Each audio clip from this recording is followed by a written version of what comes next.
Welcome to today's show. Tyler X-Rated, aka Tyler Wallace, and we are live in Mbarara, the land of milk and honey.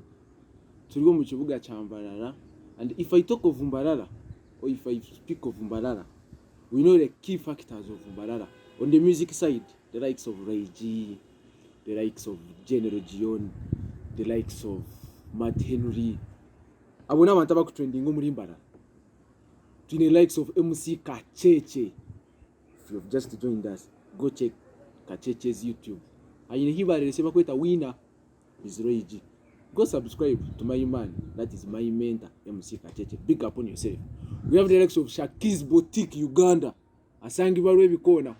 Ogono Warevi Corner for designs if you want to look very nice in video shootings, in pics, everywhere. Go support my man. Ogwena woni mentor wanje in this industry where I am. I'm talking about Mbarara people. There's the likes of DJ Alberto 43, mayor to be. Free Mbarara. Mutaka mu mwana w'umuka. Muhakaru. Real. So, Joveri, I'm just in Mbarara to meet some people, to meet some celebrities. Eje kaberi group abatakujimanya bakamba jeta Pity Guys Crew. Nabana batandikire music way back in time. Ito tukabana tushoma, we are still studying.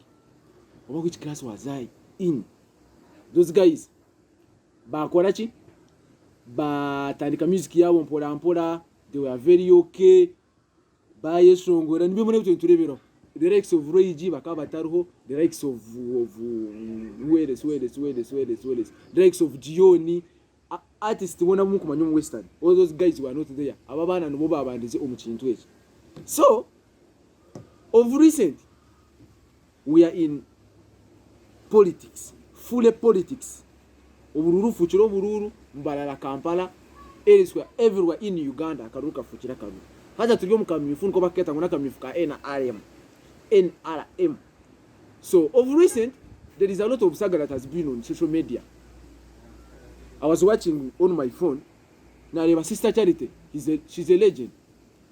Sister Charity, akakoribare for some minister, untaragambizi for security purposes. Ombururu, minister tia ashashura. Ya ete romuranga, ya social media ete romuranga, and she was paid. Shoda nyekumbire ndimba Kamparoko. I came across these people. They were totally quarreling completely. They were totally down. They were totally crying. Ngo abana babakeshongora minister omwe. Obakusa kutugambiraho because I have them on my show. Minister omwe bamukoribare eriamufuire cyari right now. Nuko ndachete eriamufuire cyari because they worked for this man. Ibare ryabo ryakora buri kimwe cyo no mbururu, but now they were never paid a single coin. Never Pity Guys Crew. So if you have just joined us on our social media platforms, that is Tyler's TV show, Facebook, then Instagram, Tyler Ironman, then YouTube, now Vimanya Urban. Go subscribe and watch all my shows that will be there. So I'm privileged to bring you one of the guys of Pity Guys Crew. It's Pity Guys Crew. That is none other than Shady Cool. Representing. So Muganda one. Yo. Kawanichi. Ana everything nice awa bwana. Nkwaniriza kushow yange Muganda one. Chakabe Muganda wange. Wewe walokuleta kushow yo mwana. Ndi musanyufu nnyo. Ndi musanyufu nnyo okulaba nti nakusinkanye mu studio yo waneno. Netusobola okukola buli kimwe ekisoboka. Sobola okwebeeramu ngafa abantu. Amina. Abazirwanako. Hati ninyenda tugambe ururimo rutukucenga. Kandi nari nshaka at least tugambira higwe kugira ngo abantu bature abakutureba social media platforms ziki abo kuba ensiyone y'indugambire shaje erumuneye kureba is totally watching you. So nani nyendo rebo mu kamera omo obanzo yanzurira abantu omuyira kali amani ngo mushisha abantu abatakumanya niwo amajina ganje nyabanyeta Shady Cool Baroness okuruga on Pity Guys Crew. Nimo ba legend of music of nitwe ba legend of industry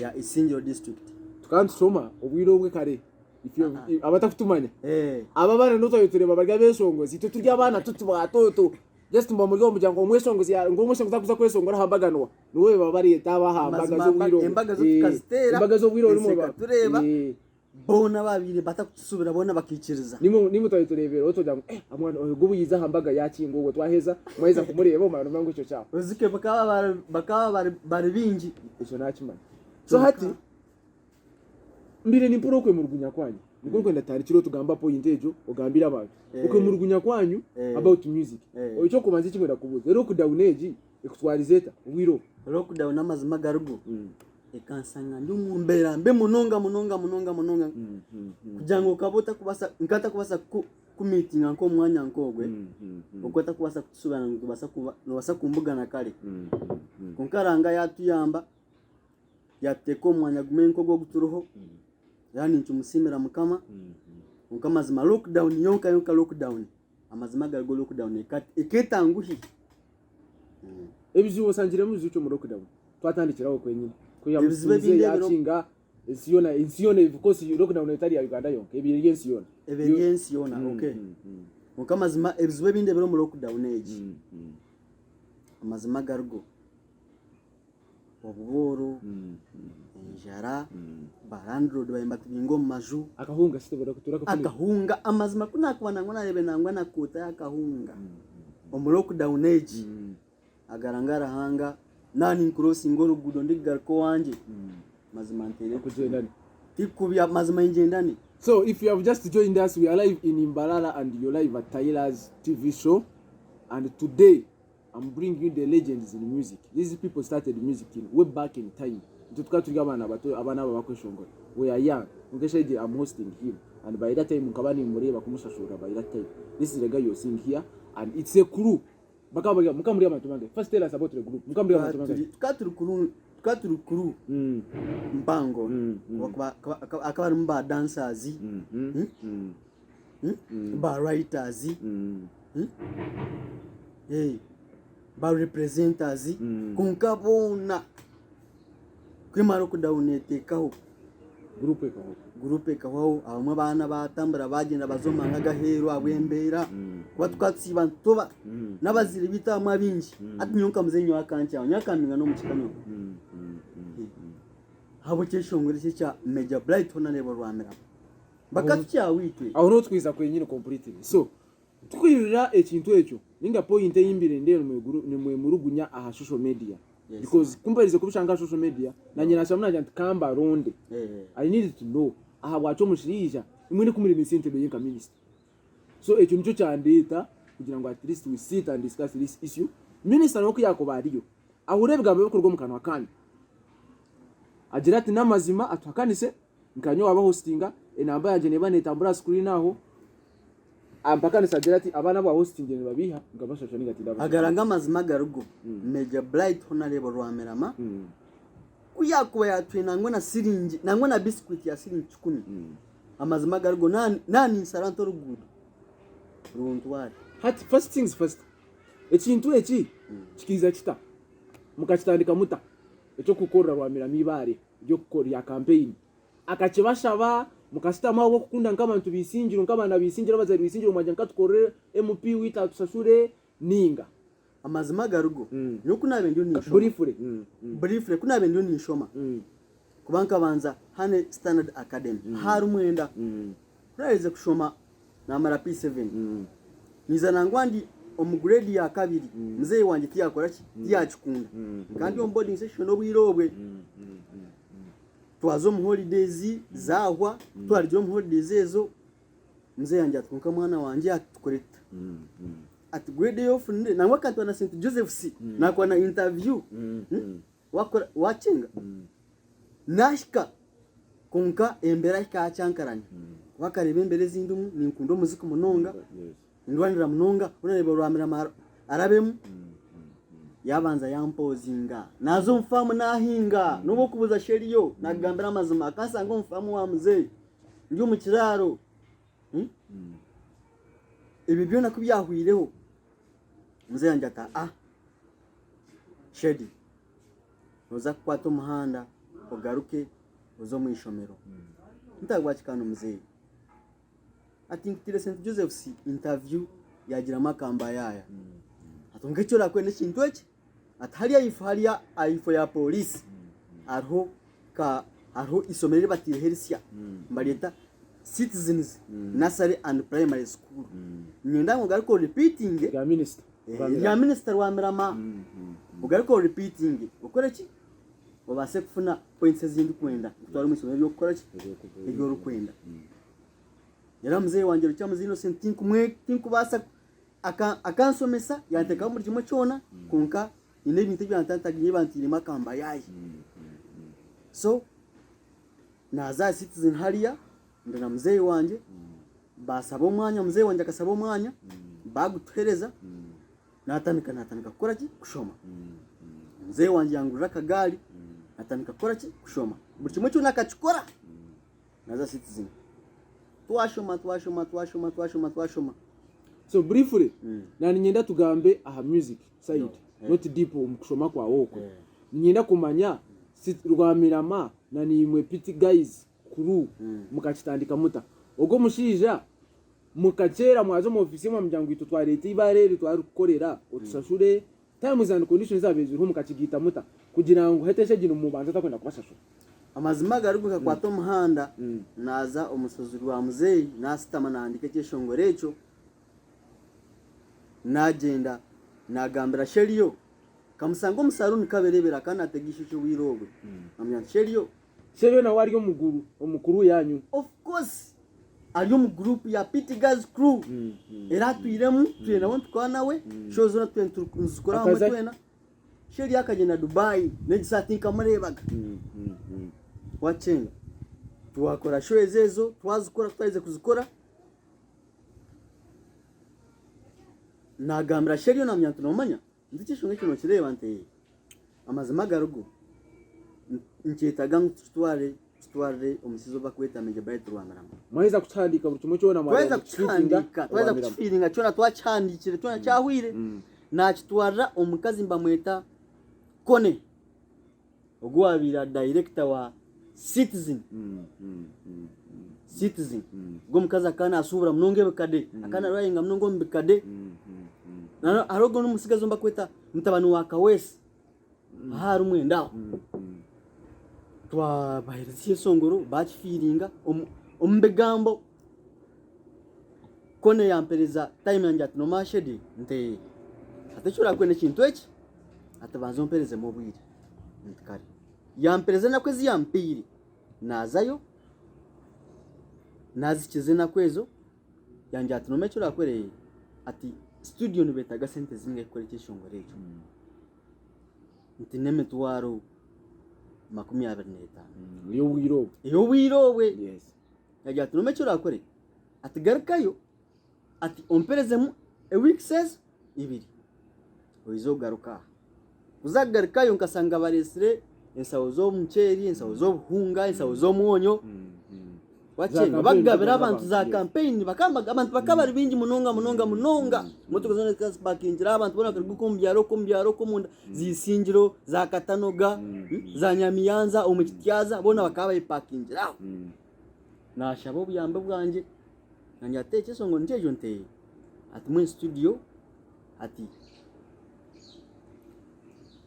ne yazinga intine sentence nezi na sign ngom akanya sign ngire sentence yakwate mitwali 10 akazi yato mukadera nazikwate yazimpereza straight away kuna keze kuzimpereza ati na kwato mwana nazankai ayishomezwa nsomera St John's mu secondary Russia na ita Pity Girls crew members bona mukamuri umishomero umwe tukati umishomero mwe twene ukuyeho Sheriyo mwe abari bere secondary wachenga jonga tuconnectinga na shows tukuzitera twena nkakuru na kwata sente zo nazibanzurura nti Kone yampereza sente mitwali 10 yangira ngo tugende tukore odiejo banyuma yo kugihayo aza kwata mitwali itanagikereza good enough don't baram no watukuriye odiejo.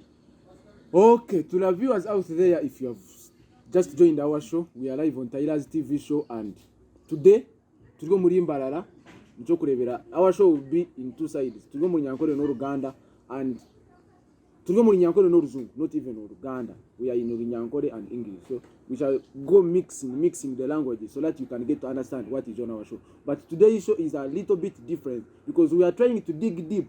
Why are these people using us and at the end of the day they don't pay? Ministers, MPs, abantu bonna bali mu kalulu.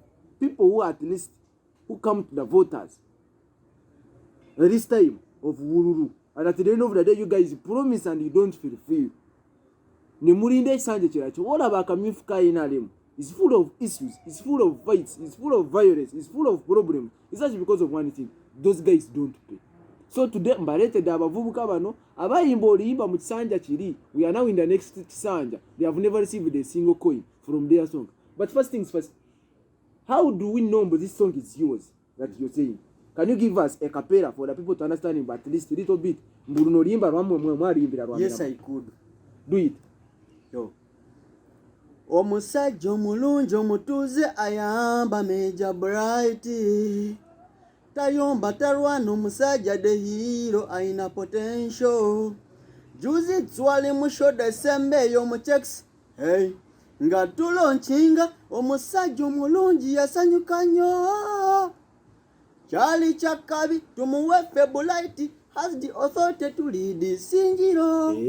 Tukitegeza mbulimba biwe. Tutapinga madini dala. Akokamala. Wagile kubyakoze. Akokamala. So that is the cappella of the song that has helped Major Bright Rwamirama, minister and the MP of Isingiro, yes, to be where he is. Olulimba bari kozesa nnyo mu rallies and everything. So on our show we have a guest artist who is coming on our way to also tell us more about what is coming on the show, because this guy is also among Rakuru Ogo Musigazi na when among PT guys kuru akatandika group ejinabo eshaje itukugambira he's just somewhere in the world konkana when aenda kutonjera story about ibare lya Rwamirama ahabwachi ibare lyakora ki lyabashyobwiro kuko mu Kisanja kire cyenyuma update Kisanja cyatukuranga they have never received a single coin from these people. So guess who is on the show right about now? In a few seconds I'm going to be unveiling a new artist on the show, that is Selio on one and two. Okay, ngawe nabasubiza. If you have just joined us, we are still live on Taila's TV show. You can just follow our Facebook page, that is Taila TV show. Then Instagram, that is Taila Ironman. Then YouTube, Nabimanya Urban. And on the show, we have now two surprise guests. The whole crew is now here. Crew yona yakwayo, pretty guys crew. Twatandika na Shady Cool. In a second, we are unveiling someone who traveled and left Uganda. That is none other than Selio. Buza kuba kuwuliriza n'abakulaba. Ndi musanyufu nnyo okubeerako olwaleero nammwe era ndi musanyufu nnyo okwogera eri abantu nga mpitira ku mukutu ku muganda wange. Ogamba ki Taylor? Ndi bulungi muganda wange, kawani ki?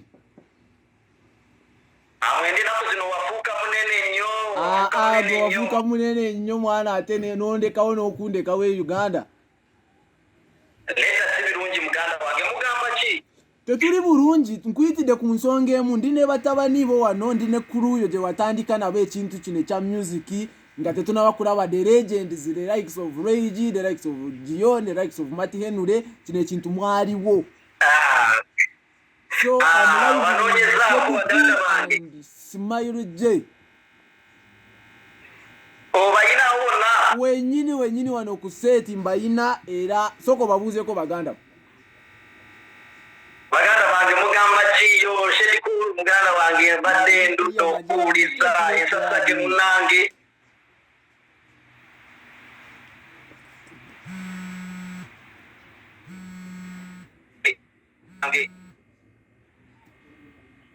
Selio.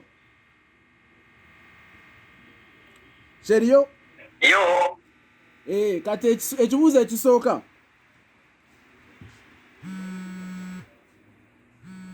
Selio.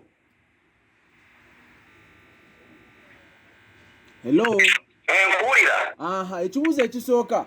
twagala tusoke twogere Pretty Guys kulu n'abanoonyeza n'engamba kantuuke ku baganda bange bano habw'ensonga yindebera social media okwemulugunya okwatirine na ibare erimu akoliire Major Bright Rwamirama minister ndi munyuvu nnyo ku nsonga era ndowooza walabyesa sagidde natandise wano ku media platform ndowooza siri musanyufu ku nsonga eyo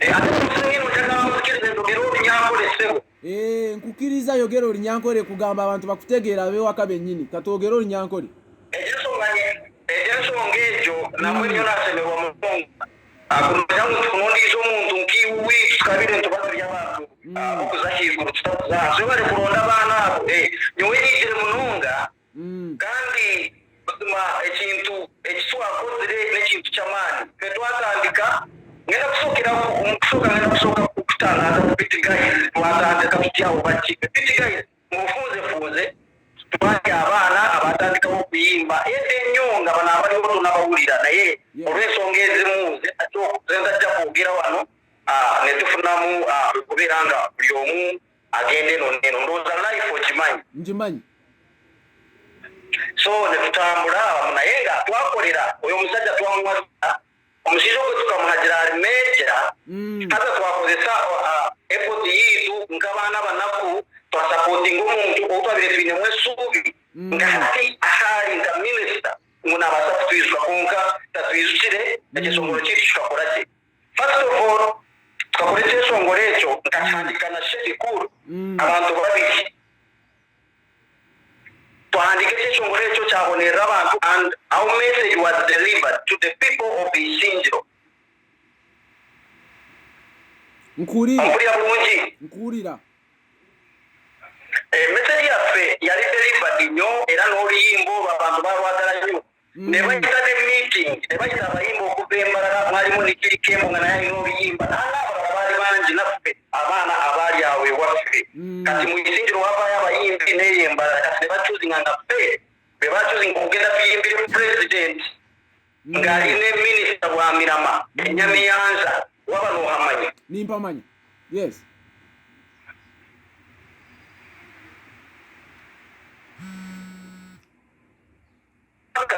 nkuulira omutabani wa Rwamirama we atukyuzingire akatutwara tukaza tupafominga ekyesongolo ekyo tukozere ebintu by'amaani tutandika ekyesongolo omunaku tuli abantu batiire kubali nyumba itenikanyine na family ndikapafominga ekyesongolo ky'omushiija haraare busa nga lukomukomuka abantu balebesa misho tiine kinatwara n'enaku shanga ngweshaahire tarikubaasa kutwizuka nka minisita akagira ekiyafeereza wakireba nkuulire ife sasa tukwenda meeting tukwenda kintu twenda kusasula kandi kusaba onyambe wanga obakozi abatayi bawo ba SB4 media ba Ibrahim Mukasa abana batwale ensonga yitu mpaka ekituro mushijo twenda kusasulwa ekyesongolo ekyo nkatandika na Shedi Ismail Oje akamwiraka na Mode Aiso na wano mutabitu nawe naye yawanga mukaje mu mawanga obenda cyanaku nnyo nti fe abantu bawagira omusajja oyo ffe tuli eno tubonaabona ng'ate omusajja minisita gwe tuwagira ng'ali meeja onfuna bulungi ekinaaba ninyenda kukubuuza omwami Seriyo terms and conditions ezimwasitamire imwe nka Pretty Guys crew na n'omwami Rwamirama bwanyuma y'okuhandika ibaare eryo mukahandika mwarutwara omu ofisi mwagira ngu ibaare eryo twari kukora how did you come to know mbu ashemereire kuba naabashashura tukazomu studio twakora ekyesongolo yes ekyesongolo ekyo twakitafominga abantu bakifunda yakikala kutweta wenga we yatweta n'omutabani mpaka niwe yakozire meeting eyokuselecting itu kunito tuyina ekyesongolo kirungi omu byesongolo byona ebikoze nakutenga twagenda twapafominga ekyesongolo ekyo kyamusyavi niwe nintangu wano nkurikiza ekyesongolo message erumu na Victory yashyikiriho tasemere kuba natubuuza how and then aseme kuba natusasura we need to be paid okay ekibuuzo ekindi Sheriyo mubanza sente zikwingana kyo mwami Rwamirama akuba mungira ngo cyashongere cyo nece kisanje cyahwire we are in the next kisanja now. How much do you owe this man? You have ebintu bya hano bimanya upire industry no byetegereza campaign. Yes. Ukateka ukabani wa campaigninga wa changi ukadiro ka campaigninga ito mai kura tare tubiteri bakaba titire kwitira n'amacumu n'amabare. Yes. No chimanyese icyo kawa titire n'amacumu n'amabare mu twesongore cy'esongoro cyo mushida maze mu mushizo akara kunkitu efo yitwa akoze tinga kuja ngutumba sentezi. Yes. Aineze nyingi akwate ezayi nyingi asasure. Yes, akufite songoro chifu tugandira ngo kigambeze mu kendeze sente na hasa yimatira yuma anda musmairo nje ayo mbere. Muri musmairo nje mbere songoro chibine kuchitera so abo batayi banje bakongeze wasongezo wantera njamirumo bakongeze hasongezo kunkitu twena. Okay. So ekibuuzo kikusembayo Sheriyo ndikukurekura ninyenda otera omuranga abantu bisinjiro akaruru posiano na Rwamirama bakiro mu nsike abo kuba karura akisinjiro bakemerize for now. You are no supporting ho bwirobu. Akesongoro ko muri akaruru ko muri sinjiro inkarebere kandi ni imvuro wiga ungani wekanyiga mbweno mbugufu yono yenda bakusashure yonye dabanza sure kandi nabo tuzatunza tura appointment igani zaka arije songoro kingo akore cyo kwekunya nabatani banja bumbire n'abagira appointment no bakimanya bata kuba kuchera bakabeta noho muntu kuba kubeta mu office bakabuza ngo nisiringi zingayi zimu kubanza Rwamirama already kugamba siringi zingayi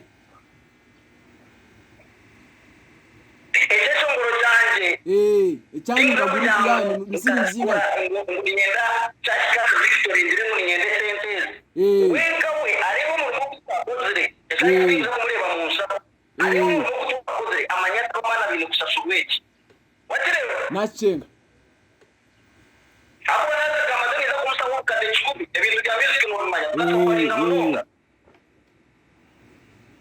Okay, for the guys out there, we are still on Tyler's TV show. Turino mwami Sheriyo, that is Sheriyo, Sedikul and Smile J. Ejo nukuru y'abana batandikireho bakacera bakekoramo umurimo bakesongoro mwami Major Bright Rwamirama ibare eryamurabizo mu campaign eze canje cyenyuma na hata cyarukozesha igibare ryarukozesha no bino kwemurugunya omisho gabantu omisho ga kamera nico nanye nastamana na besha igikwemera. I be part of these people okuba bandiza sente zibo kubanza mwami Rwamirama. If you out there umwami mpaka usingira karuru kambarara South, we are requesting you as a son of the minister, as a son who knows this issue, to wake up, at least meet these people and talk about their song. Ninga kuwa kubostamire na mjeyo ko mukuba mustamire debe kangwa mwisanga abana abantu babanza sente zibare eri mukozesha even up to now. Your dad still uses that song right now on campaign. It says yes sir. Yes sir.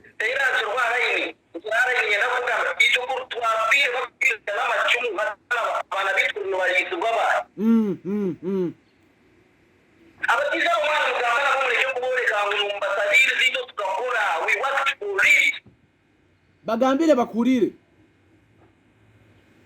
nenda twaba tugambana abantu abo tubatabiri zo mu mutwe akoze bagumanya cyane n'ubuze abashija babire no batureba ahanza ground bakuze bona ba Patrick Katumba buza bashija bakimanya abantu bona batumanye tukakora umushizo we abantu bacawa abantu batangara kwanga kutura mu cyabana kutomera ngo ntajye umushiza konka ayiwanda umushizo kakipingira ku line eye abantu bakire bakamuza kutinda rusente bwabo weche na itunda pite guys group yoto na kwemurugunya nakuchenga so Sheriyo ndikendera ebigambo byo byamweru ndikurekura ngambo n'abasigaza aba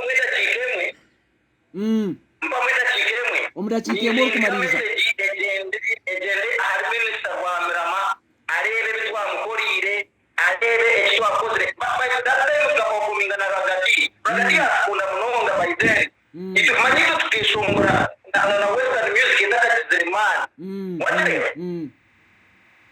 so umusita yapima platform matimitu aba bana bo kureba Smile na Shedi Cool bakakuru mu kwa mani ubwo mwana Smile wo kureba ine taranta ubwo mwana Shedi Cool ine taranta na bodi aisho na waka wanga mkalima wanga ukitegera muganda wangu tetonde batenga tetuli mu Uganda pamaka ko wagira minister aine bitibwa byengana omudakiika emwe ebigambo byo kusemba yali minister nisaba na rukundo n'amani mingi ngu minister wa maramareba singa swahurira karyanje acting accordingly nk'omuntu wakorirwa abana ayijuke ayitwarabire n'ibintu bitwarabire twatuka kusapotinga ninga campaigninga tutahumka tunenga rusha akazi bitu batureba kubi ejaye kintu enda kuba recognize ahubwo bakeka victory wale muno. Okay, oyo abadde Sheriyo ali mu mawanga ga wabweru and he's trying to make two ends meet. Ekyamuhiro mu ihango omu eri Uganda information nemwe yitubanize kufuna ekyangambiro nko muntu nkamunywano we ningo muntu ayine platform yo kubasa kutambuliza amahurire akanjirangu tirabasize kwatagana bulungi akali omuntu akubasa kweshongera mu Uganda but he has tried his level best and failed. Abo kuba ne byakozero biche he is not recognized anywhere. Omwami Rwamurama ngo this is not begging ekintu kye bakakikorerera Honorable Bulight Rwamirama MP Isinjiro Nosi ekintu kye bakakikorerera abana aba pity guys cool. Sit in your office and think about them immediately because it's now going far. So lastly nga tuwumba nga tuli mukomekereza yasoke njogere kune muganda wange ono Smile J welcome to the show banzo buza abali kureba bantu mwabakundeba nashimira iraka abakundeba bizima nashimira kujya mwene mundeba kandi mbakunda munonga ya amazina manita Smile J kurwa mpite guys entertainment ya tukakora omushijo gwe niyo ndo tunuro oreba kamera omwe omubanza tukatera omushijo gwe cyeshongoro bingi nibakimanya na hati arompereze kugira bina stopping barekero no kukitera akuba turashashwirwe tukaba tutambara tugenda tukora nawe rallies tuzitera turgaye turukweye na transport kutugara nenjara tusibire bikijo batiri tusibire bikijo no kubikijo konka twasa kufuna sente turase kufuna na sente zona zambi twe tuzo mu office batsi niko mu office eji ngumuzo mu office eji bachi tusiniko muri eji ngumuzo muri eji ekigambo cyo cyamuhira Rwamirama ya omushijogo mazima otuyizuke nko kutwakwizukire otatwesire kugira ngo tukore cyeshongoro ngo kutwakore cyeshongoro kikakundwa abantu kikatambula lalizi otuyizuke buzima. Okay, Shedi Cool ekigambo cyawe kikusembayo aha mwami Rwamirama amazima gargo kigambo cyane kikusembayo Major Bright Rwamirama amazima gargaho na mutabano wawe mpaka amazima gargo umuteka tegon kapiti guys crew mbase kugira ikimwatusheba. Okay, ejo yabere piti guys crew yati Sheriyo Shedi Cool and Smile J ejo nukuru eyakoriro mwami Rwamirama omwami Rwamirama eji message eri kusembayo ninga message eri kuza omufamily yawe kuwa kubasa kubano kuwa kureba video anywhere yamba abantu aba orebeke ngo wagiro kuwa kwatagana nabo wabihumba bintu ebi because it might go far sende cyashisho mu rurubu wawo muri Isinjiro abo kuba ibintu byeza kukomba hagize bawe nabo bambareba ngo it's going tukanakara so Mayira Sirimax abanyambarara mo bare kutostinga kandi mo bare kutubero mu kimwe cyona ukasitiru nimbizusya vote DJ Alberto 43 nkameya wambala and support Sakiz Boutique Uganda wanonda kukurebeka hoji kujware myende iruho ubwiro buri kimwe cyona kurwa mu mpaka habegere and go subscribe to MC Kacheche's YouTube for the best music that is coming. That is Mbalala Boy. Tyler X-Rated. Shedi Cool Bounce. Smile J. We say big up on yourself.